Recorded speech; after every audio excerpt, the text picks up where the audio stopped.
Hey, what's up, everybody? It's Matt Johnson. We are back with another episode of the Level Up podcast where we learn how to go from agent to entrepreneur. And I'm going to get out of the way very, very quickly because you may not hear me talk again for the rest of this entire episode. We have the incomparable, the irrepressible Beverly Ruffner, the Bevinator, is here with us today. And we're going to talk about ISAs and lead generation, what no one else is talking about. So we have some incredible things that Greg and Beverly are going to share with us today. So first of all, Greg Harrelson. Greg, what's up today?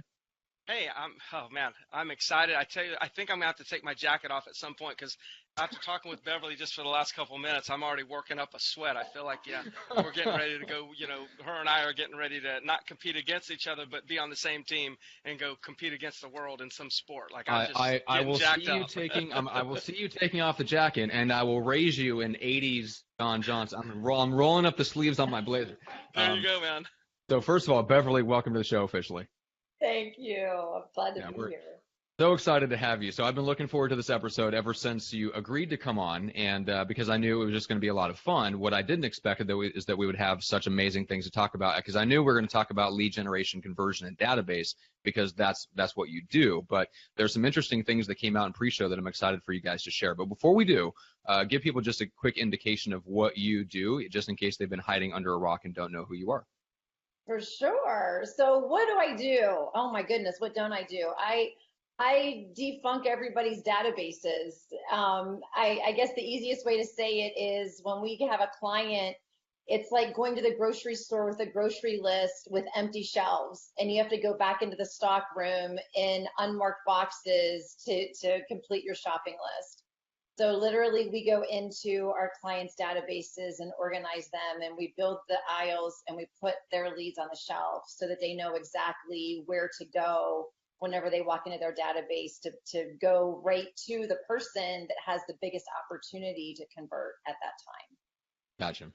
Very cool. And so we're going to talk about a few things, but you've kind of kept your eye on the pulse of where things are going. So let's start just with kind of this whole trend of ISAs and what that means, and what are you seeing out there right now? What are some of the mistakes that people are making with this whole ISA model and lead conversion in general?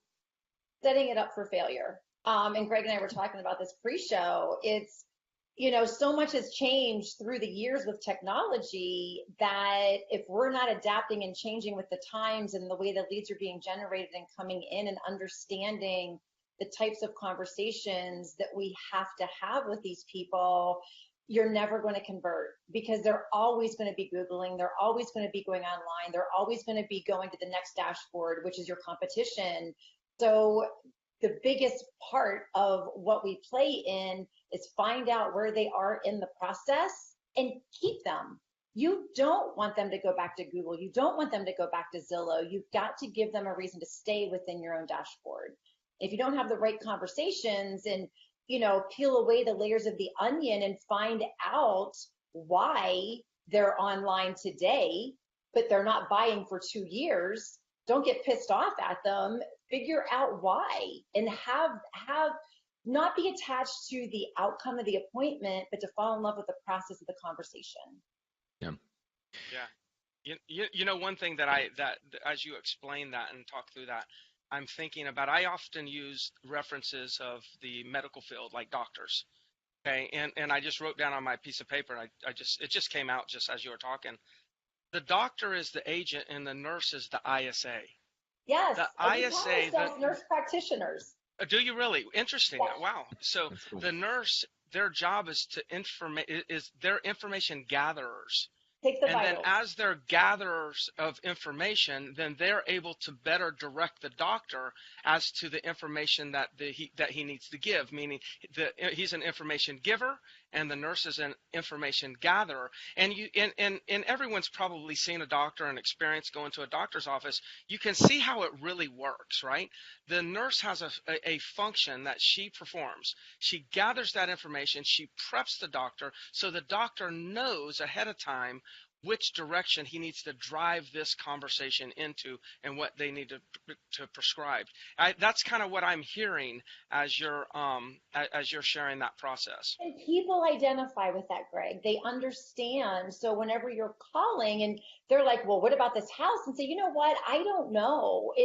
You don't want me selling you the house. We're here to take your vitals so that if you need heart surgery, we're going to send you the heart surgeon. If you need your leg operated on and you need knee surgery, we're going to send you the knee surgeon. But we have to find out where you are in the process to be able to identify the expertise that you need. Yeah, so Beverly, what's the outcome? What's the outcome when that process is skipped and they skip no one gathers the information, they go straight into the operating room? What happens then? Yes, it falls apart, and you haven't created value. So they're going to go out and they're going to be shopping everybody else, because I always say you got to be a little bit better than your competition. Give them a reason to want to do business with you, because in any type of lead that is generated today is not doing business with you because they're loyal. Loyal went out the window years ago. Convenience is what is in the window right now. They will do business with you because you're convenient. You have to create the loyalty during the convenient process. And where everyone fails is what happens, Greg, whenever that nurse practitioner is jotting down the vitals. She has very explicit, notes that the doctor can review. And after the doctor does his diagnostic, what does he do? Oh, yeah, notes. That's where everything gets lost in the shuffle, is the note taking does not happen.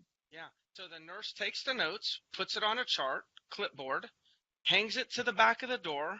The doctor, before they walk in the door, they look at the notes and they go in prepared. They take more notes, it gets entered into the computer, and the next time the client comes in or patient comes in, the nurse reviews those notes before they go in to make more notes that they then turn around and put back onto the clipboard, that the doctor actually reviews those notes. And through some back and forth and going through that process a few times, next thing you know, you got a closing.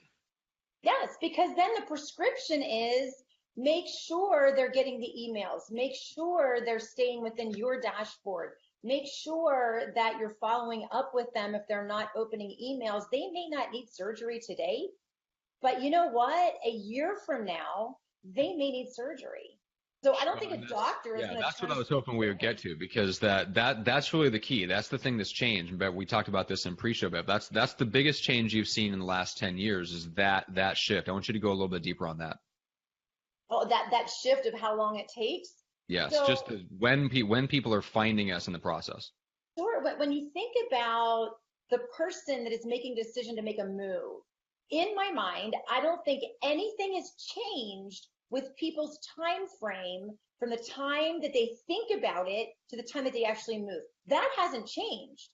But what has changed is the ability to be able to see and gather knowledge for years before they make that move. We are in a stage where, or we're in an age where your information gathering on overload. Where, like I told Greg earlier, a brief show, we didn't see people sitting at their dining room tables on Sunday when the paper came and they're looking through the open house ads. All we knew 30 years ago was, I want to find a house today. But we didn't know that they've been looking the last 2 years and driving around everywhere, because we didn't have access to that. They didn't have access to that. Yep. So nothing's changed in the time process. What's changed? It's visibility. Yeah, so what happened is, what I'm hearing is like, okay, so I love that you said that. I haven't thought about that. People are not taking longer from their first thought to closing. And that's what a lot of people are thinking. Well, a lot of agents and companies are experiencing these people are taking so long. But the difference is that they were taking the same amount of time. We just didn't know that they were already in the process when they're in Sunday looking through the classified ads. We didn't know they were looking through the classified ads. Now we know they're on the internet, so then we get frustrated. So it's just the knowing that they're looking that's really got us frustrated and confused. The process took the same amount of time. We're just being introduced to them earlier in the process, which is where I always talk about, years ago, they would just call on the sign, right? And if they called on the sign, they've already saw the curb appeal. They've already saw the neighborhood. They've already saw the things in that area. So they were more in the buying phase when they were calling on signs. Now we're able to get them in the discovery phase, the exploratory phase. They're exploring the possibility. And now what we've got to do is we've got to learn how to communicate with people while they're in the exploring phase. And if we ignore them in the exploratory phase, they're going to ignore us in the buying phase. And I think that's where we're having a lot of challenges is the agent. So what are some things that you can share with the audience on, like, hey, how do you communicate and handle these people at this stage, knowing that you're going to have a lot more? Your database is going to be a lot larger. So now we're having to handle a bigger database, and we're actually have to handle them for a longer duration of time. How are we pulling this off? What are some strategies, tricks, or tips you can give? I love, because that's my expertise. Have you ever gone to a store looking for one item and you couldn't freaking find it because it didn't make sense where they put it? I could not find freaking sausage gravy the other day. I don't ever buy it, and I bought it for my daughter. And I'm like, I looked in like with the pancake stuff I looked in with the canned meat, and I'm like, oh, over the spices where the other gravies are. But I combed the freaking aisles. And a Brita filter pitcher or a Brita filter in Walmart. I went to the coffees. I went to where the coffee pots are and where the pitcher. Oh, no. It's back in the hardware department with the filters. So, I mean, reality. So to your point, Greg, you have to have your dashboard to where it makes sense so that you know, Greg, what has to happen? All right, you may not be making a move now and you're online looking at properties, but what has to happen to make that move? And, if you were to make that move in the future, what's the reason? Because everybody has a reason. The only reason people do not make a move is the opportunity is not meeting their expectation. End of story. If you can create the opportunity that meets their expectations, you will have a sale. So our job is to find out what are their expectations and can we create that opportunity? Let me interrupt you real quick because you're on a roll here, and I want to. You're dropping all kinds of good nuggets. At least I'm getting good nuggets out of it. So it sounds like the questions have changed. Years ago, it's like, is this the right house for you? Because they had already seen the curb appeal and were in the house. Is this the right house for you? But you're not asking that kind of question. You're asking expectation questions, motivation questions, why questions. Is this something that's always been there, or is this something that's kind of developing now? And is this what you're saying we have to kind of transform to in order to serve these people at this phase? Yes, it's not about how many bedrooms, how many bathrooms. Who gives a shit? They can look at that. Mm-hmm. What really matters, I mean, just think about your own online shopping habits. If I'm on Amazon and I'm looking at Bluetooth speakers, if somebody calls to tell me how the damn Bluetooth speaker works, I don't care. I want to know my house is this big. I need this much audio to go through, and give me the opportunity that's going to meet my expectations. Because a lot of times you can get people off of the fence because, so many people are like, they just don't want to think about making the move. So the question is, how much are you paying a month right now? And all right, so you want to downsize. If we were able to trade mortgages and you were paying the exact same amount a month, would that be something that would interest you now? Why are you waiting? And people know too much today because they have too much access to information. And so what's screwed up is the process doesn't take any longer, but we have such microwave mentality that we don't have time to wait for people till next year, till the 2 years from now. We want it now. And I mean, at the end of the day, if they're not ready right now, ISAs and agents stop asking the question because they're looking for the right nows, and there's a lot fewer right nows. Yeah, they're looking for the people who have already decided. They're looking for the people who already have the opportunity in their mind and have already made the decision to move forward. And they already have an agent because they already have the agent. Yep. And everybody's licensed. Yes, they already have an agent. It's too late at that point. You have to create the convenience. And the only way to create the convenience is to have your dashboard built like a grocery store and completely organized. So Matt, let's just say an agent's following everything Beverly would coach them to do. Okay. They got this buyer lead 10 months ago, and they're following, Beverly's system. And then all of a sudden they're getting ready to buy this month, and I somehow trip over them. And now I've tripped over them. I'm a new agent, and I've now got them surely where they're in the buying phase. But Beverly's done a job, or her system would have the agent doing such a good job that right there would probably, because they were nurtured for the last 10 months properly, that would probably eliminate me from being able to do that deal. And that's what I've seen. So like if we both caught them at the last day, then, flip a coin, that's the person that's going to make the sale. But if one person's catching them now, they're waiting to catch that one right when they're ready. There's other agents out there that are doing a good job for the previous 12 months that's really got such a great relationship. They're going to get the transaction, which means there's less buyers available. There's less buyers out there available for agents to make easy sales on. Yes. Yes. And the whole beauty of having a CRM is, to your point, Greg, is to create the systems that automatically put them right in front of you that minute that they're viewing properties. Because the reality is, remember what I said, the objective, find out where they are in the process and keep them. As long as you're keeping them and they're logging in and they're looking at your dashboard, it's less likely that they're going to Zillow, that they're going to your competitor's dashboard. They're staying in your platform. And that, at the end of the day, is where the gold is. So if you find out retiring, relocating, divorcing, looking for a friend, and you're watching their online habits of actively looking, two things happen. Something happens in their life and they stop looking because it's not a priority. Or the emails stop going through because technology is so wonderful today. So we've got to find out, where did you go? Why did you stop looking? And that's where you end up keeping them, because what happens if you don't keep them?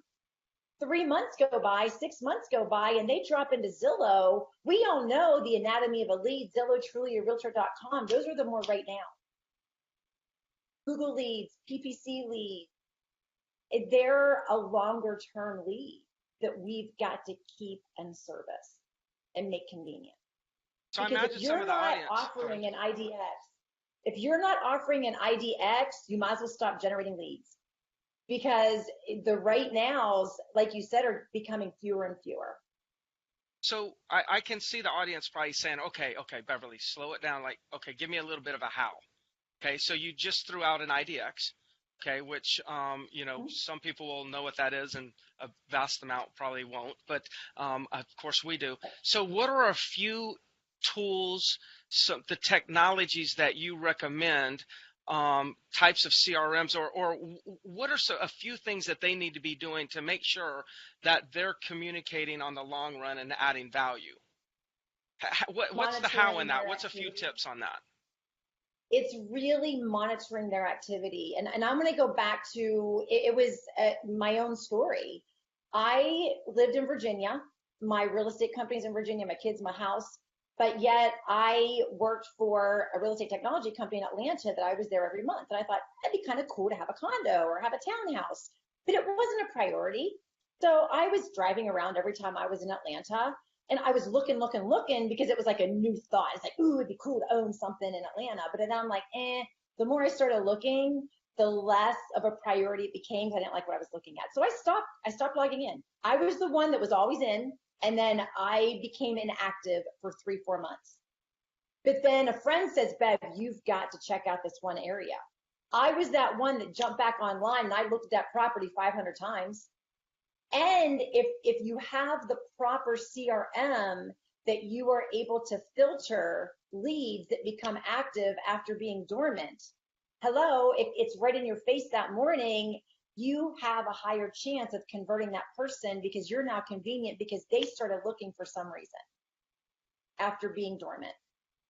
And the objective would be to get The objective would be to have a system that notifies you of those types of people so that you can proactively reach out, not so that you can be aware, but so that you can actually call and have a conversation. Figure out what, Right. Yeah. Yes. And it all comes down to, I don't promote one particular CRM. They all suck. I mean, there's no perfect CRM for the real estate vertical, Okay. but you have to be able to filter and tag efficiently for that to work, because you're automating your filtered systems, your call filters, so to speak. So the audience right now could go into their database or CRM, assuming they have a CRM that has some of these, qualities, which a lot of them do. And I agree, there's none of them that are great. Every one of them's great at something, but not at everything.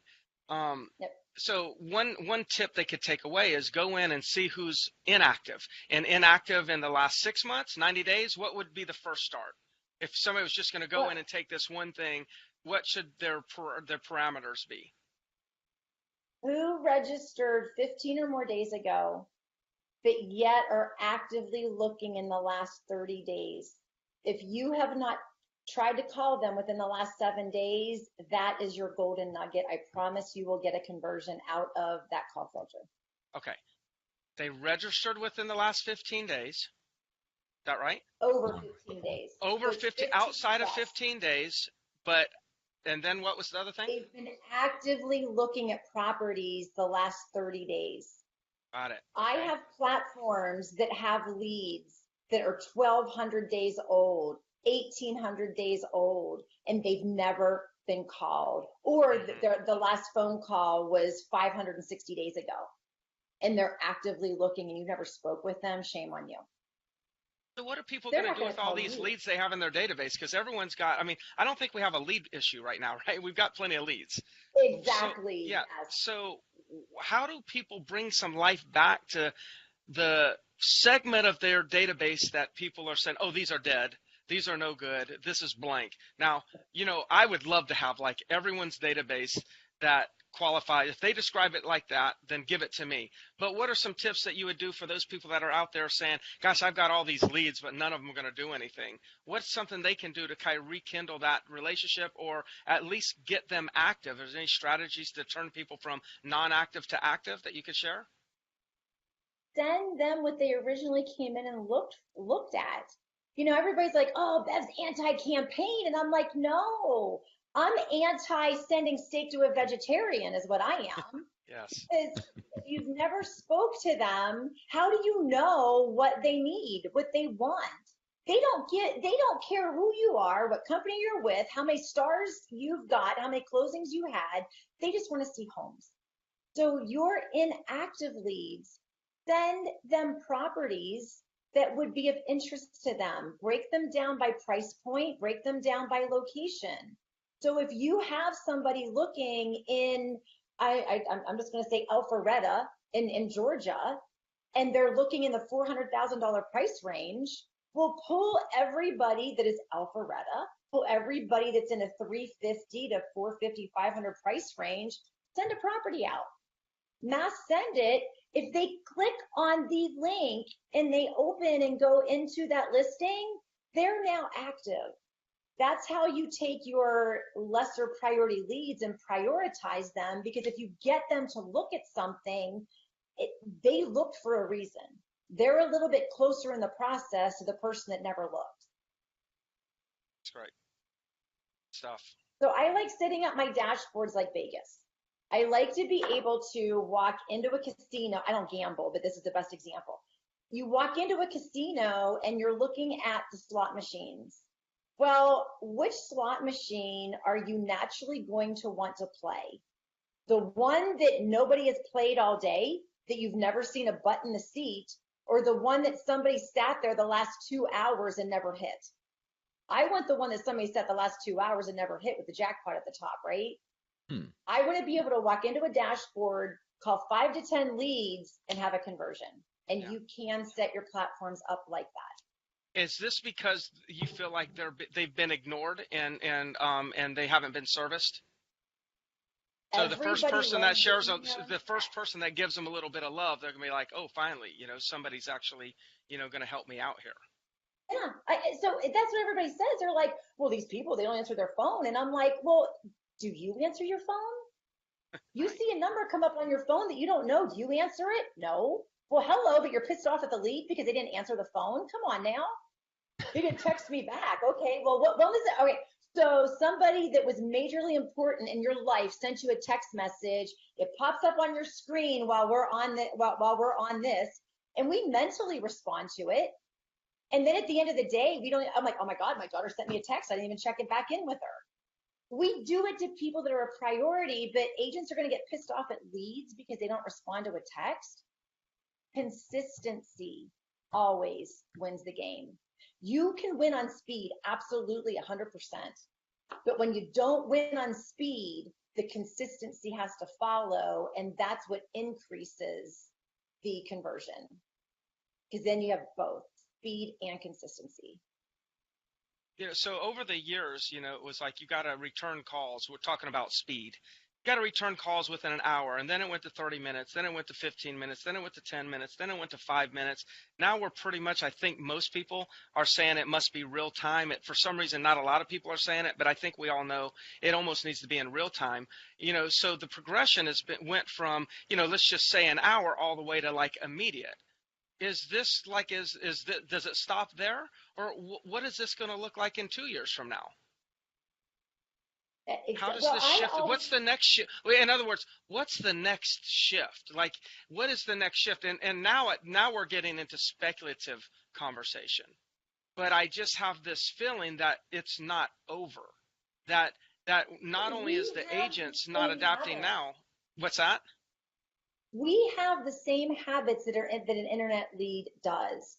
We walk into a store and the sales clerk says, is there anything I can help you with? Greg, what do you say? Yeah. Just what do you looking. Say? Just looking. All right. So Greg, that's great. Thanks for stopping in. If you were to make a purchase today, would it be for business, casual, or a special occasion? It would probably be business, maybe some shoes. Oh, what do you do for a living? I'm in real estate. What do you wear whenever you're out showing properties? I mean, usually a suit and, a nice pair of, black shoes. Awesome. Well, we have a sales rack over there of suits, and then we have our high designer suits over there. So now I can watch you shop the store. And if you're overlooking the damn jeans, I know you damn lied to me, right? That's right. That's right. That's all it is asking those questions and watching their habits, paying attention. Why do you think agents are so afraid to ask these questions? Because I don't think this is like, I don't think asking questions is like revolutionary, but it is. It is, right? It is and it isn't. Like we all know we need to ask questions, but the industry still doesn't do it. What are agents afraid of? Having a real conversation and not being able to provide the service. How do I want to say this? If I ask too many questions, I might turn them away. I just want to get them into a property. If I can get in front of them, I will sell them. And that's not what it is today. People just want to know that you care. They don't want to know how much you know. And it's not about getting them into the property. It's about asking what their needs are. I listened to a recorded conversation the other day. The lady, she was a lead off of a 1-800 number. So she did the 1-800. It was a call capture. And she's, I saw that you were looking at this property. And she goes, I'm sorry, it's under contract. I can't help you with that. But I've hand selected 6 other properties that will meet your needs. I'm like, how the hell do you know? You didn't even ask her anything. She may have been interested in that property because it was right next door to her mom. You have no idea why she was looking at that property. Let's ask questions because at the end of the day, it's not about you. It's about them. So the agents are trying to operate without diagnosing. And that would be considered malpractice. They'll make money when the patient's on the table, whether they die or not. The insurance is paying out. That's right. Yeah. And I think it goes back to what you said earlier, Beverly. So I think we've got this. We have a mentality where we're hoping that the people that we talk to are in that very small circle of people who are in the buying phase. when 90% of the people that we actually talk to are in, Greg, you were calling it the exploratory or the discovery phase. Not only have we not caught up, but I think the people that are sensing it don't like that trend. So the people that are aware of it don't like it and are doing everything to fight it, including posting things to Facebook groups like, hey, can somebody help me figure out how to generate leads that I don't have to bother because I don't have time to nurture them? Well, that's believe me, and that is a real question I saw in a Facebook group one time. So it really is, for some it's ignorance, but for the rest of us, we're fighting that trend. We don't want to run across leads that aren't ready to buy now, because that means effort and that means work and that means we have to have systems, and we fight all that stuff. So to me, that, like, when I look at it from that perspective, when I look at like why people don't ask questions, it's because they don't want to talk to somebody that needs questions asked to move them to the next stage. Yeah. And agents know they're not going to follow up long term. So it's like, oh God, if I ask all these questions and I feel like I got to follow up, and then I'm never going to convert them. Yeah, that's true. So here's what's happening, okay, Matt, is the agents are resisting, the consumers demanding, and technology companies are fulfilling. Yes, and then we're 100%. bitching that other technology companies are actually getting in and going to take us out. No company, no corporation, no big portals are going to take us out. We are going to take ourselves out, okay? We are not meeting the consumer demand, and as long as that continues, we open up the door for other industries or other technology companies to come in and fulfill the needs of the consumer. And then we're going to bitch about it and be victims about it. And so, that is the bottom best line is, expression of that phenomenon I've ever heard. The only person that's going to put us out of business is us. Yeah, it's true. It's ourselves.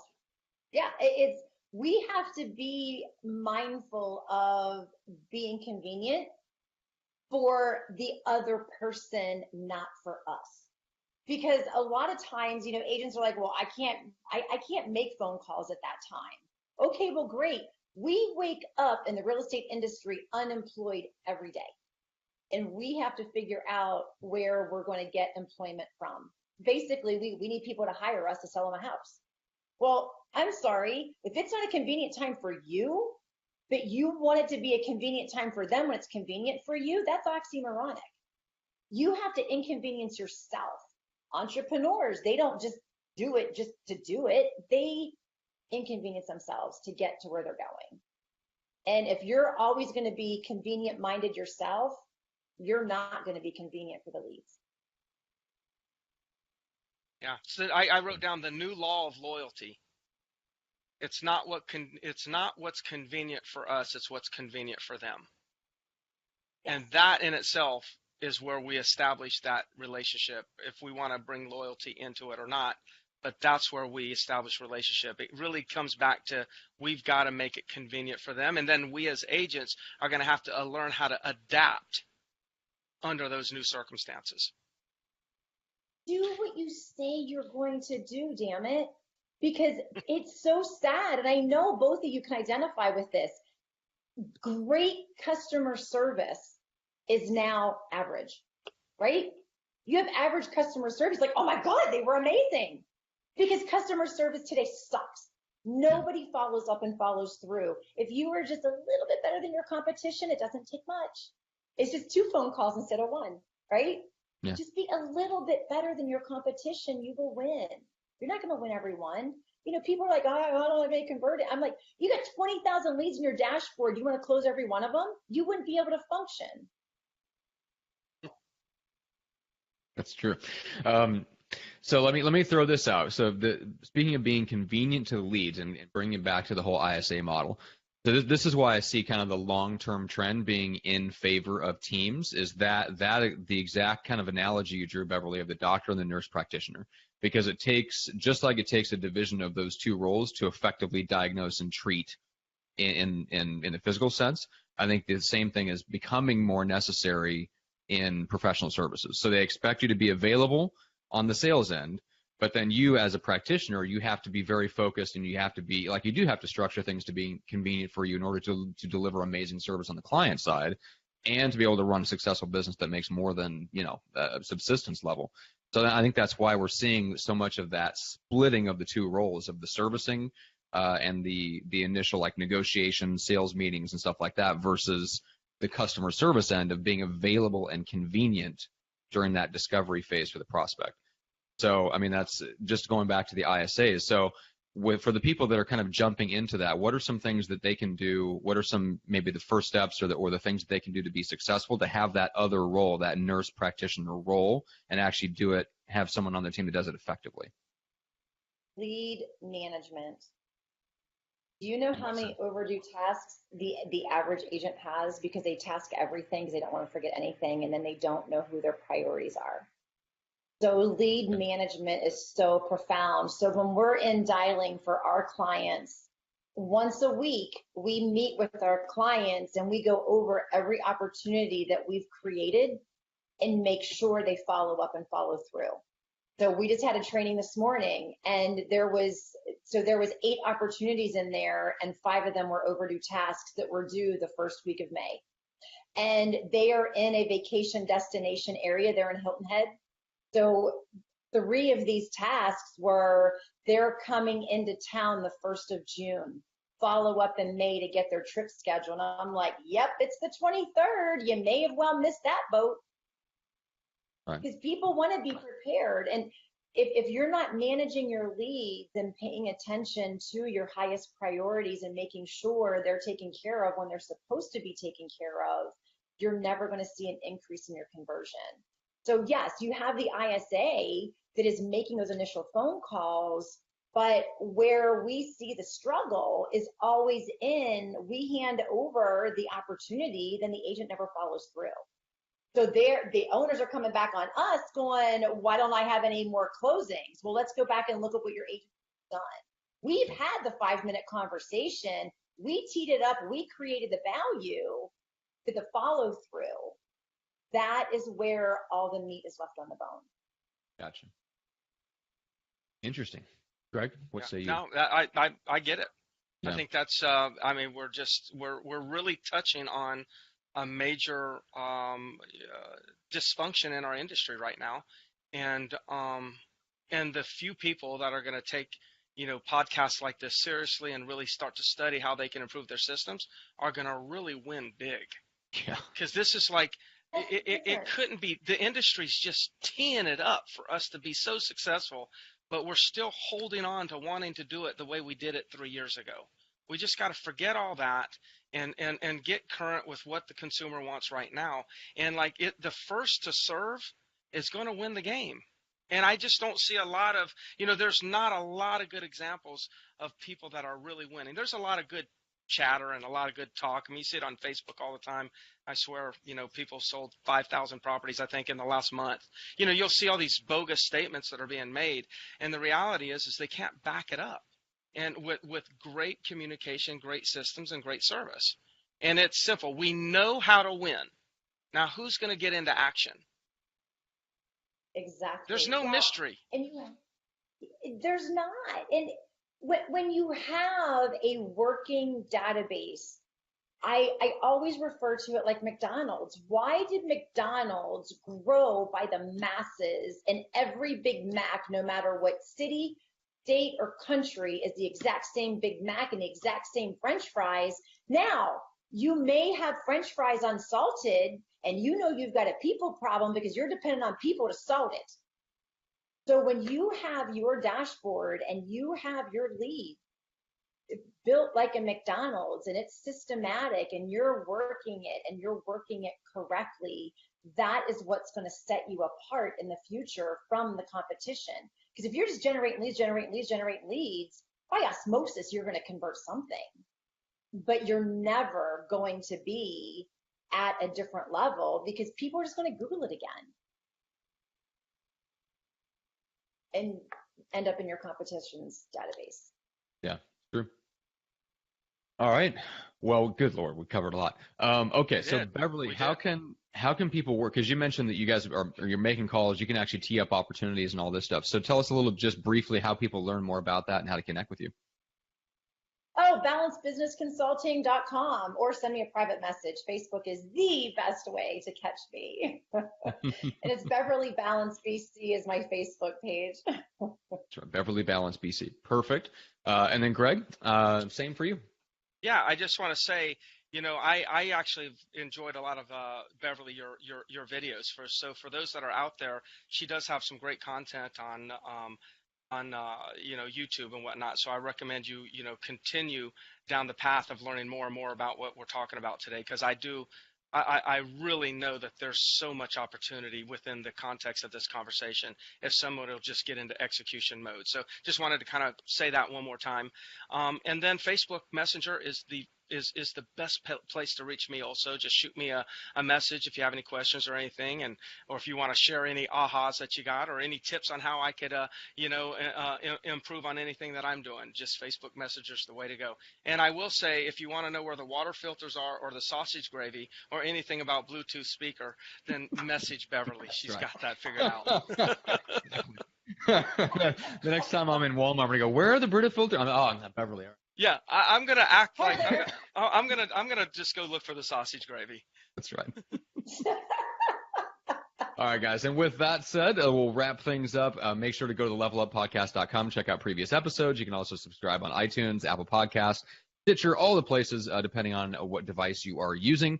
We appreciate if you would leave a rating and a review, and especially give Beverly a shout out. Let her know that you enjoyed her episode if and when you give a rating for the show. And make sure you share it. Share it with your fellow agents. Share it with your brokers. So Beverly, you work with a lot of brokers that have agents that have a bunch of leads in their database. So guys, if you are working underneath a broker that might get value out of working with someone like Beverly, make sure to bring it up, pass this episode along to them. And guys, thanks again so much. This is exactly what I had in mind. I knew it was going to be a ton of fun with you guys, and you guys would go into some awesome stuff. So thank you very much. Thank you. Thank you, Matt. All right. We'll see everyone on the next episode.